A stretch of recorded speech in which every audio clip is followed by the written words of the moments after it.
5 जुगाड़ू बहू का सब्जियों का घर, फ्रिज और कूलर। आज तो मजदूरी में पैसे कटकर मिले हैं। हाँ भैया, आपने सही कहा। चलो अब घर चलते हैं। तीनों भाई घर लौट आते हैं। भैया आ गए आप? ये लो पानी पी लो। घर में कोई दिखाई नहीं दे रहा, कहाँ गए हैं सब लोग? मेरी पत्नी और आप सभी की पत्नियां नदी किनारे गई हैं पानी लाने के लिए। अच्छा हुआ तुम तीनों आ गए। घर में राशन नहीं है, उनके आने से पहले घर में राशन डलवा दो। माँ, आज तो बहुत पैसे कम मिले हैं। इतने से पैसे में राशन कहाँ से आएगा? कैसी जिंदगी की कश्मकश है, जिंदगी सुधारने का नाम ही नहीं ले रही। ऊपर से इन बेचारों को कितनी परेशानियां उठानी पड़ती हैं, लेकिन फिर भी हिम्मत नहीं हारती। कोई न कोई जुगाड़ लगाकर हर काम को कर ही लेती हैं। सुजाता के इतना कहने के बाद कुछ ही देर में पांचों बहू नदी किनारे से पानी भरकर घर पर ले आती हैं। लगता है मेरी बहुएं आ गई। रेखा और आरती के हाथों में सब्जी की टोकरी थी जिसमें कुछ सब्जियां होती हैं। तुम लोग तो पानी लेने गए थे ना, फिर ये सब्जियां कहाँ से आ गई? माँ जी, हम गए तो पानी ही भरने थे, लेकिन ये वो सब्जी है जो हमारे खेत से उगी है। ज्यादा गर्मी की वजह से ये रात भर में ही सड़ गई। जिन जिन की सब्जियां इस तरह खराब हुई थी, उन्होंने हमें सब्जी वापस लौटा दी। हाँ माँ जी, दीदी ने सही कहा। मुझे तो समझ नहीं आता, पता नहीं इन गांव वालों को हुआ क्या है। अरे जब हमने कल बेच दी थी सब्जी तो फिर आज लौटाने की क्या जरूरत थी? और तो और पता है माँ जी, गाँव के सभी लोग हमसे पैसे भी वापस मांग रहे थे।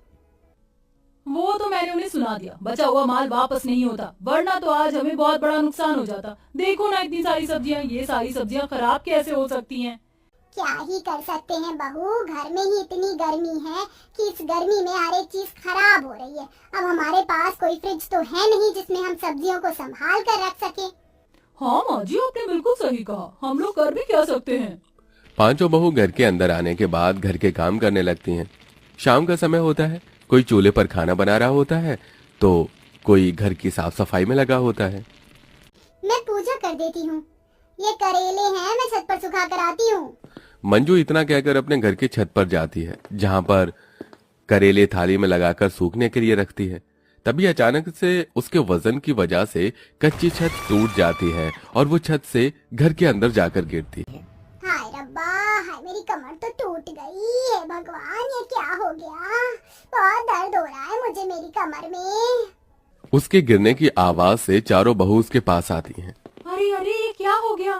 तुम तो छत से नीचे लुढ़कते हुए गिर गई। ऐसा भी क्या हो गया था?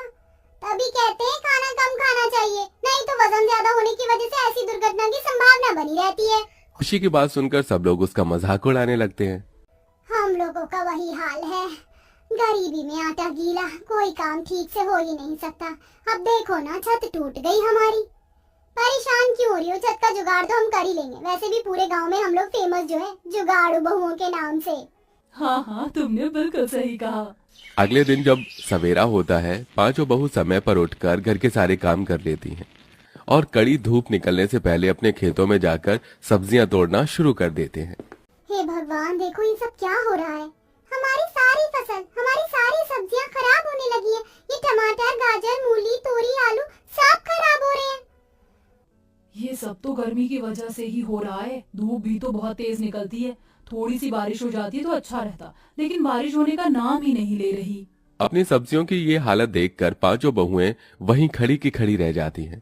हमारे पतियों को दिहाड़ी नहीं मिली, ऊपर से कार्तिक रकुल दोनों को कहीं नौकरी भी नहीं मिल रही। जो भी खेत में बची कुची सब्जियां हैं उन्हें निकाल लो, उन्हें बेचकर शाम के खाने के लायक पैसे तो कमा ही लेंगे।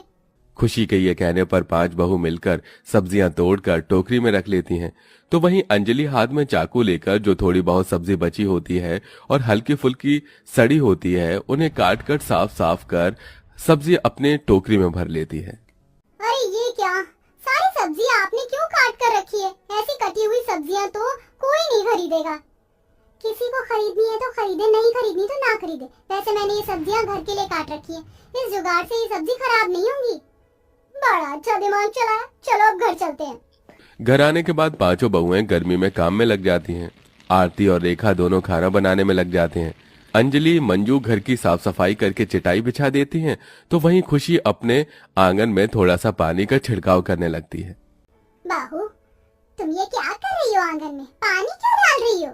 इससे मन की थोड़ी देर के लिए जमीन ठंडी हो जाएगी, बस इसीलिए कर रही हूँ। ये सुनकर सुजाता वहीं खड़ी हो जाती है। तो दूसरी तरफ अंजलि आरती दोनों कटी हुई सब्जियों से बना हुआ खाना लाकर सभी को परोस देती हैं। जल्दी से खाना खा लीजिए, उसके बाद हम सभी को बाजार भी जाना है। क्या जुगाड़ है बहू, तुमने तो खराब सब्जियों को भी खराब जाने नहीं दिया। यही तो कमाल है जुगाड़ बहुओं के बहू होने का। अब सभी लोग बना हुआ खाना खाकर अपने अपने काम पर निकल जाते हैं और पांचों बहू सब्जी लेकर बाजार में जाती हैं। ए सब्जी ले लो, सब्जी, हरी हरी सब्जी ले लो, सब्जी ले लो, सब्जी। आलू, मूली, टिंडे, गाजर, पालक, गोभी, हर तरह की सब्जी, जो सब्जी चाहिए हमारी दुकान पर लेने आइए। मंजू के इस तरह से चिल्लाने पर भी कोई वहाँ उनकी सब्जी खरीदने नहीं आता। आज तो बोनी बट्टा भी नहीं हुआ। देखते ही देखते सुबह से शाम हो जाती है, लेकिन उनकी थोड़ी भी सब्जी बिक नहीं पाती, जिसकी वजह से उनके चेहरे उतरे हुए होते हैं। चलो अब घर चलते हैं, यहाँ बैठे रहने से हमारा टाइम ही खराब होगा। मुरझाए चेहरे को लेकर पांचों बहू वापस सारी सब्जियां टोकरी में भरने लगती हैं। तभी उनके पास एक बूढ़ी औरत आती है। अरे इतनी जल्दी जा रही हो, जरा सब्जी तो देती हुई जाओ। ले लीजिए माँ जी, जितनी सब्जी आपको लेनी है ले लीजिए। वैसे भी दोपहर से लेकर इतना समय हो गया है, किसी ने हमारी सब्जी खरीदी नहीं। हम इतनी सब्जियों का क्या करेंगे? आपको जो भी चाहिए फ्री में ले जाओ। अंजलि के ये कहने पर बूढ़ी औरत अपने लिए उन सभी सब्जियों के अंदर से सब्जियां छांट कर लेने लगती है। उसी वक्त बूढ़ी औरत सभी टोकरी और सब्जियों के ऊपर अपना हाथ फेर देती है। आज का दिन तुम्हारा बहुत कठिन भरा गया है, लेकिन तुम पांचों बहुत अच्छी हो। कल से तुम्हारी परेशानियां खत्म हो जाएंगी। इतना कहकर बूढ़ी औरत वहाँ से चली जाती है। पांचों बहू बची हुई सब्जियां लेकर घर आ जाती हैं। मंजू तुम एक काम करो, जो सब्जियां गलने लगी उन्हें काट कर मुझे दे दो, मैं इतने चूल्हा जला लेती हूँ खाना बनाने के लिए। आरती के इतना कहने पर मंजू सब्जियों की टोकरी उठाकर उनमें से डाली हुई सब्जियां काटने बैठ जाती है। कुछ ही देर में आरती चूल्हा जलाकर उसी के पास आकर बैठ जाती है। वो सभी सोच में पड़े होते हैं। क्या हुआ है? तुम्हारे चेहरे पर जरा भी हंसी दिखाई नहीं दे रही। कितने भी दिन कठिन भरे आ जाए, तुम पांचों हर दिन मुस्कुरा कर निकाल देती हो, लेकिन आज तुम्हारे चेहरे पर शिकंज अलग ही दिखाई दे रही है। क्या बताएं माँ जी, इतनी मेहनत के बाद भी हमारी मेहनत से हमें सफलता नहीं मिल रही है। एक एक रुपए के लिए हम लोग तरसते हैं। आज भी सारी सब्जियां वापस बचकर आ गई, ऊपर से ये गर्मी जरा भी बर्दाश्त नहीं होती। काश कि हम इतने गरीब ना होते, या फिर काश के हमारा घर पक्का होता, हमारे घर में एक फ्रिज और कूलर होता, तो शायद हमें इतनी परेशानी ना उठानी पड़ती। रात को गर्मी ना लगे, इसलिए सोने को गीला करके उसे ओढ़कर सोना पड़ता है। अंजलि के इतना कहते ही सब्जियों के अंदर से एक रोशनी निकलती है और वो रोशनी घर के चारों तरफ फैल जाती है। देखते ही देखते पूरा घर सब्जियों से पक्का घर बन जाता है और टोकरियों की सारी सब्जी फ्रिज और कूलर बन जाती है।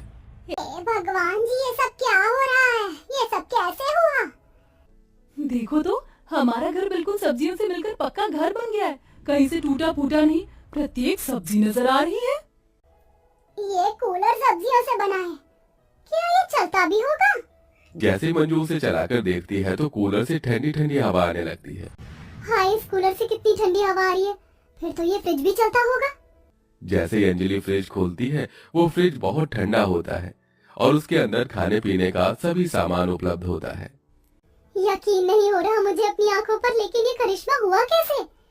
क्या तुम्हें वो बूढ़ी औरत याद है? लगता है वो कोई हमारे लिए फरिश्ता बनकर आई थी। उसने हमारी सभी परेशानियों को खत्म कर दिया। अब हमें घर में जुगाड़ लगाने की जरूरत भी नहीं पड़ेगी। इस तरह पांचों बहू जहाँ उदास बैठी थी, उनके चेहरे पर मुस्कुराहट आ जाती है और वो अब अपनी सब्जियों के घर में सब्जियों से बने फ्रिज और कूलर के साथ खुशियों से रहने लगती हैं।